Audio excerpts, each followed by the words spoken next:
Сүү болвол нэг талаараа одоо хоол хүнсний нэг хэсэг боловч нөгөө талаараа одоо амьдарч байгаа орчин ахуйтай биднийг ингээ холбож идэг зүйл байгаа. Яг гэвэл энэ сүүгээр дамжаад бид нар ахуйхаа бактериудтай харьцаж улмаар одоо хүний бие махбод тийм ээ энэ орчин нөхцөлдөө дасан зохицох чадвар нь улам дээшлэнэ л гэсэн үг. Одоо байгалаар байгаа сүү бол 3.4-3.5% төслөгтэй.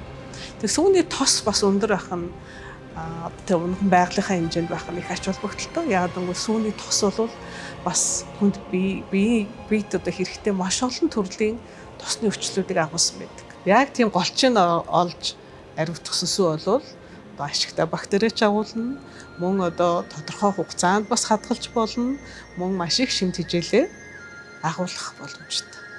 Сүү хэрэглэснээр одоо сүүлийн үед хүмүүс яг ингээ харшилтай боллоо гэд байдаг л да. Би бол эсрэгээрээ гэж боддог. Яг гэвэл миний одоо олон жилийн ингээд ажиглалтаас ингээ харах юм бол ер нь харшилтай хүмүүс сүү их бага хэрэглэдэг. Өөрөөр хэлбэл бидний ахуй тэр олон төрлийн бичлэг битнүүдтэйгээ бид нар дасан зохицож холилдож чадахгүй байна л гэсэн үг. Тэнгэрийн заяаг тэтгэгч цагаан идэ. Их нүүдэл сүү.